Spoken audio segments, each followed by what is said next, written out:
श्री हरि ओम श्री परमात्मने नमः। श्रीमद् भगवत गीता 5वां अध्याय।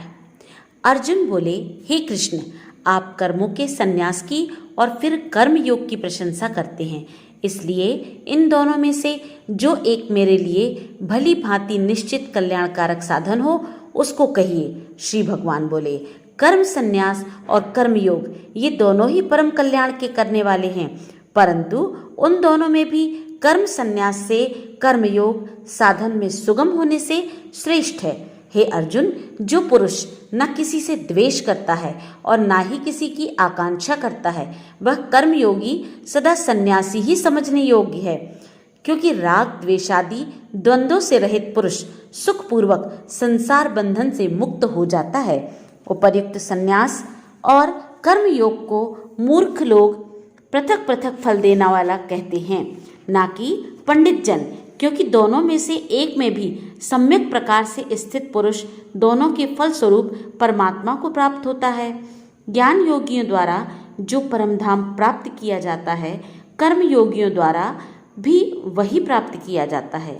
इसलिए जो पुरुष ज्ञान योग कर्म योग को फल रूप में एक देखता है, वही यथार्थ देखता है। परंतु हे अर्जुन, कर्मयोग के बिना संन्यास अर्थात मन, इंद्रिय और शरीर द्वारा होने वाले संपूर्ण कर्मों में कर्तापन का त्याग प्राप्त होता कठिन है, और भगवत स्वरूप को मनन करने वाला कर्मयोगी परब्रह्म परमात्मा को शीघ्र ही प्राप्त हो जाता है। जिसका मन अपने वश में है, जो जितेंद्रिय एवं विशुद्ध अंतःकरण वाला है, और संपूर्ण प्राणियों का आत्मरूप परमात्मा ही जिसकी आत्मा है, ऐसा कर्म योगी कर्म करता हुआ भी लिप्त नहीं होता। तत्व को जानने वाला सांख्य योगी तो देखता हुआ, सुनता हुआ, स्पर्श करता हुआ, सूंघता हुआ, भोजन करता हुआ, गमन करता हुआ, सोता हुआ, श्वास लेता हुआ, बोलता हुआ, त्यागता हुआ, ग्रहण करता हुआ और आँखों को खोलता और मूंदता हुआ भी सब इंद्रियां अपने अपने अर्थों में बरत रही हैं। इस प्रकार समझकर निसंदेह ऐसा माने कि मैं कुछ भी नहीं करता हूँ। जो पुरुष सब कर्मों को परमात्मा में अर्पण करके और आसक्ति को त्याग कर कर्म करता है, वह पुरुष जल से कमल के पत्ते की भांति पाप से लिप्त नहीं होता। कर्मयोगी ममत्व बुद्धि रहित केवल इंद्रिय, मन और बुद्धि और शरीर द्वारा भी आसक्ति को त्याग कर अंतःकरण की शुद्धि के लिए कर्म करते हैं।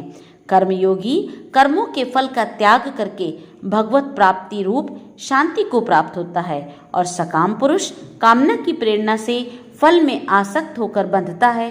अंतःकरण जिसके वश में है, ऐसा सांख्य योग का आचरण करने वाला पुरुष ना करता हुआ और ना करवाता हुआ ही नव द्वारों वाले शरीर रूप घर में सब कर्मों को मन से त्याग कर आनंद पूर्वक सच्चिदानंद घन परमात्मा के स्वरूप में स्थित रहता है।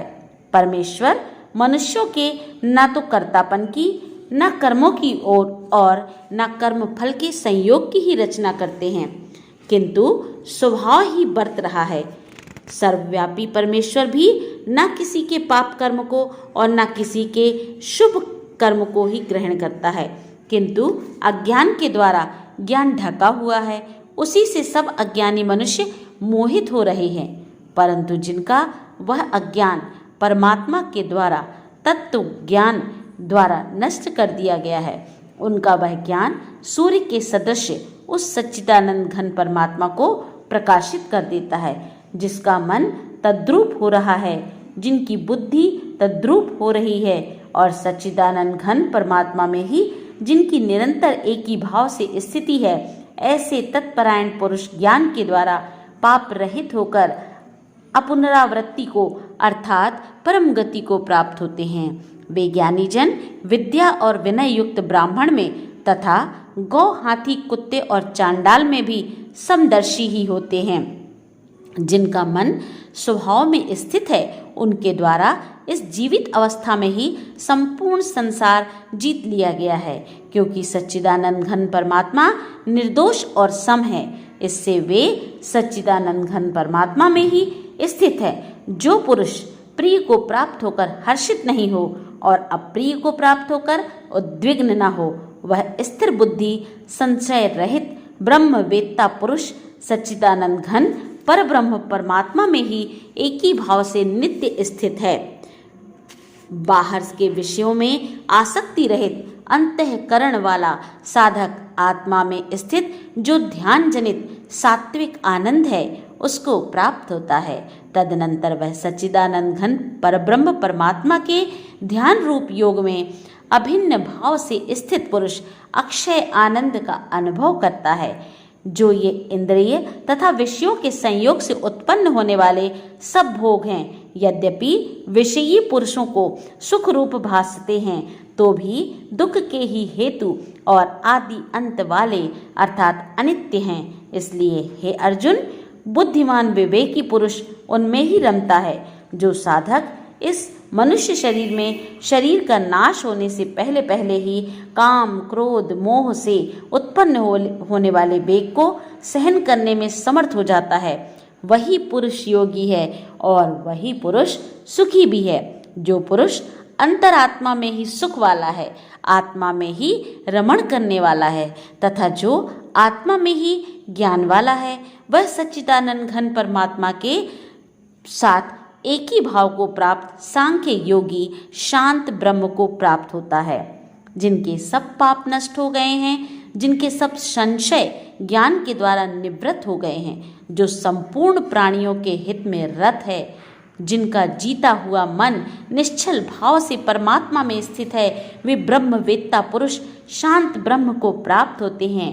काम, क्रोध से रहित जीते हुए चित्त वाले पर ब्रह्म परमात्मा का साक्षात्कार किए हुए ज्ञानी पुरुषों के लिए सब ओर से शांत पर ब्रह्म परमात्मा ही परिपूर्ण है। बाहर के विषय भोगों को न चिंतन करता हुआ बाहर ही निकलकर और नेत्रों की दृष्टि को भ्रगुटी के बीच में स्थित करके तथा नासिका में विचरने वाले प्राण और अपान वायु को सम करके जिसकी इंद्रियां, मन और बुद्धि जीती हुई है, ऐसा जो मोक्ष परायण मुनि है, इच्छा, भय और क्रोध से रहित हो गया है, वह सदा ही मुक्त है। मेरा भक्त मुझको सब यज्ञ और तपों का भोगने वाला, संपूर्ण लोकों के ईश्वर का भी ईश्वर तथा संपूर्ण भूत प्राणियों का सुहृदय अर्थात स्वार्थ रहित, दयालु और प्रेमी ऐसा तत्व से जानकर शांति को प्राप्त होता है।